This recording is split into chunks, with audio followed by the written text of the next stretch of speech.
تک آپ نے دیکھا کہ اریب نے اپنے تمام دوستوں کے سامنے ماہر کو شادی کے لیے پروپوز کیا، مگر سعد ابھی تک اس انتظار میں بیٹھا ہے کہ ماہر سعد کی بچپن سے کی گئی محبت کو خود پہچانے، اور پھر ماہر کی والدہ کی مرضی کے خلاف تمام گھر والوں نے ماہر اور سعد کا رشتہ طے کر دیا، جسے سن کے ماہر بہت پریشان ہوئی۔ اس نے سب کے سامنے تو کچھ نہیں کہا، مگر سعد کو اکیلے میں اریب کے بارے میں سب کچھ بتا دیا، اور یہ بھی کہ وہ بھی اسے پسند کرنے لگی ہے۔ سعد یہ سن کے بہت حیران و پریشان ہو گیا، کیونکہ اس نے اس بات کی بالکل بھی توقع نہیں کی تھی۔ یہاں میں یاد دلاتی چلوں کہ اگر آپ کو میری کوششیں اچھی لگ رہی ہیں تو پلیز لائک کیجیے گا، ویڈیو کو شیئر کیجیے گا، اور چینل کو سبسکرائب ضرور کر دیجیے گا میری موٹیویشن کے لیے۔ 5ویں قسط کی شروعات میں ماہر کو پریشان دیکھ کے ماہر کی والدہ اس کے پاس آتی ہیں اور اس سے پریشانی کی وجہ پوچھتی ہیں۔ ماہر اپنی ماں کو اریب کے بارے میں سب کچھ بتا دیتی ہے، اور یہ بھی کہ وہ سعد سے کیے گئے رشتے سے بالکل بھی خوش نہیں ہے۔ ماہر کی والدہ پہلے بھی ماہر کا ایک امیر گھرانے میں ہی رشتہ کروانا چاہتی تھی، اسی لیے وہ اس بات سے راضی ہو جاتی ہیں، اور ماہر کو بھی تسلی ہو جاتی ہے کہ اس کی ماں اس کے ساتھ ہے۔ دوسری طرف اریب بھی اپنے ماں باپ کو ماہر کے بارے میں سب کچھ بتاتا ہے۔ اریب کے ابو تو کچھ نہیں کہتے زیادہ، مگر اریب کی والدہ بہت احتجاج کرتی ہیں۔ وہ کہتی ہیں کہ وہ اپنے اکلوتے بیٹے کا ایک بہت ہی امیر اور اچھے گھرانے میں رشتہ کروانا چاہتی ہیں، نہ کہ ایک مڈل کلاس فیملی میں۔ مگر اریب یہ بات کہہ کے وہاں سے چلا جاتا ہے کہ ماہر سے ہی وہ شادی کرے گا۔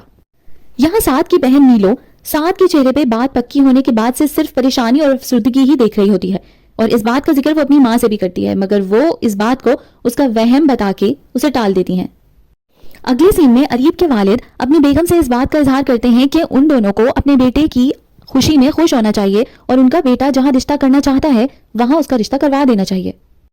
مگر وہ ابھی بھی بضد ہوتی ہیں کہ وہ اپنے اکلوتے بیٹے کا رشتہ ایک مڈل کلاس فیملی میں بالکل بھی نہیں کروائیں گی۔ یہاں ماہر کی کزن جو اریب کی دوست بھی ہوتی ہے، وہ اریب کو ماہر اور سعد کا رشتہ پکا ہونے کے بارے میں بتا دیتی ہے، اور اریب پریشانی کی حالت میں اپنے ماں باپ کو یہ دھمکی دیتا ہے کہ اگر وہ اس کی شادی ماہر سے نہیں کروائیں گے تو وہ کورٹ میرج کر لے گا اس سے۔ دوسری طرف اریب ماہر سے بھی پوچھتا ہے کہ اگر وہ سعد سے کیے گئے رشتے پر راضی ہے تو وہ پیچھے ہٹ جائے گا، جس پر ماہر اسے بتاتی ہے کہ اس کی بھی اس رشتے میں مرضی نہیں ہے، اور اس نے اپنی ماں سے رشتے سے انکار کر دیا ہے، مگر ابھی اس کے باپ کو منانا باقی ہے۔ ماہر اپنے باپ کو منانے کے لیے ان کے پاس جا کے بیٹھتی ہے، اور اپنی بات کی شروعات کچھ اس طرح کرتی ہے کہ وہ ابھی اس شادی کے لیے تیار نہیں ہے۔ اس کے ابو اس کے آگے کچھ بات کرنے سے پہلے ہی اسے کہتے ہیں کہ اس نے ان کی بات کا مان رکھ کے یہ رشتہ قبول کر لیا، یہی بہت ہے، اس کی شادی تبھی ہوگی جب وہ چاہے گی۔ اس بات کو سن کے ماہر اپنے ابو کو اریب کے بارے میں کچھ بھی بتا نہیں پاتی۔ اگلی صبح ماہر اپنی ماں کے پاس آتی ہے اور انہیں کہتی ہے کہ اریب اپنی ماں کے ساتھ ہمارے گھر رشتہ لے کے آنا چاہتا ہے۔ وہ اس بات کو سن کے بہت خوش ہو جاتی ہیں، اور ماہر کو یہ تسلی دلاتی ہیں کہ اس کے باپ کو منانے کی ذمہ داری ان کی ہے۔ دوسری طرف سعد کی ماں اور بہن ماہر کے لیے کچھ کپڑے خرید کے لاتے ہیں، اور آپس میں شادی کا تذکرہ کر رہے ہوتے ہیں کہ سعد وہاں آ جاتا ہے، اور وہ یہ تذکرہ سن کے غصے میں آ جاتا ہے اور ان لوگوں کو کہتا ہے کہ آپ لوگوں کو کس بات کی جلدی ہے۔ ادھر ماہر اور اس کی والدہ اریب اور اس کی ماں کے آنے کی خوشی میں تیاریاں کر رہی ہوتی ہیں۔ گھر میں صفائیاں اور سجاوٹ ہوتا دیکھ ماہر کے والد اپنی بیگم سے ان سب کی وجہ پوچھتے ہیں، اور جب وہ اریب کی طرف سے آنے والے رشتے کے بارے میں بتاتی ہیں تو اس کے والد بہت غصہ ہوتے ہیں۔ اسی دوران سعد وہاں آ جاتا ہے، اور وہ اپنے چچا سے کہتا ہے کہ اریب کو منع کرنے کی ضرورت نہیں ہے، وہ اور ماہر اس رشتے سے خوش نہیں ہے، اسی لیے وہ رشتہ ختم کرنا چاہتا ہے۔ یہ سب کچھ سن کے ماہر کے والد بہت غصہ ہوتے ہیں، اور وہ سعد کو دھکے دے کے گھر سے باہر نکال دیتے ہیں۔ اس شور شرابے کو سن کے سعد کے گھر والے بھی وہاں آ جاتے ہیں، اور وجہ پوچھنے پر ماہر کے والد انہیں کہتے ہیں کہ چند دنوں میں منگنی رکھی گئی تھی، مگر اب میں پورے خاندان کو کیا جواب دوں گا کہ میرے سگے بھتیجے نے، جس کو میں اپنا بیٹا سمجھتا تھا، میری بیٹی سے شادی کرنے سے انکار کر دیا ہے ان وقت پہ۔ سعد یہاں سے جا کے اپنے آپ کو کچھ دیر کے لیے کمرے میں بند کر لیتا ہے اور سب گھر والوں کے کسی سوال کا جواب نہیں دیتا۔ دوسری طرف ماہر کے والد اس سے رو رو کے معافی مانگتے ہیں کہ ان کا انتخاب ماہر کے لیے شاید ٹھیک نہیں تھا، اس لیے اب وہ لوگ جہاں چاہیں ماہر کا رشتہ طے کر دیں۔ ادھر سعد کے گھر میں سعد کے والدین پریشان کھڑے ہوتے ہیں کہ یہ اچانک اتنا بڑا فیصلہ سعد اکیلے جا کے کیسے کر سکتا ہے۔ وہ سعد کے پاس جا کے سعد کو بہت برا بھلا کہتے ہیں اور اسے ایک تھپڑ بھی لگا دیتے ہیں، اس کا گریبان پکڑتے ہیں، مگر سعد اپنی زبان سے ایک لفظ بھی نہیں نکالتا۔ ماہر سعد کو اس سب سے نکال کے چھت پہ لے جاتی ہے۔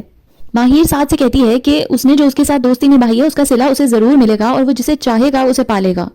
سعد کی بہن نیلو اگلے سین میں اس کے پاس آتی ہے اور اس سے پوچھتی ہے کہ جسے سعد نے ساری زندگی چاہا ہے اس سے اس کا رشتہ بھی کروا دیا گیا، مگر اب آ کے اس نے سب کے سامنے انکار کیسے کر دیا۔ سعد یہاں نیلو کو بتاتا ہے کہ ماہر اریب کو پسند کرتی ہے اور اسی سے ہی شادی کرنا چاہتی ہے، جس پر نیلو اسے کہتی ہے کہ اسے سب کی نفرت جھیلنے کی ضرورت نہیں تھی، اسے سب کو سچ سچ بتا دینا چاہیے تھا، مگر سعد نیلو کو سختی سے منع کرتا ہے کہ وہ کسی سے کچھ بھی نہیں کہے گی۔ اگلے دن جب اریب اور اس کی والدہ ماہر کے گھر پہنچتے ہیں تو ان کا علاقہ دیکھ کر ہی وہ بہت حقارت کا اظہار کرتی ہیں اریب سے۔ ماہر کے گھر میں داخل ہونے کے بعد بھی وہ ان لوگوں سے کچھ خاص اخلاق کا مظاہرہ نہیں کرتی،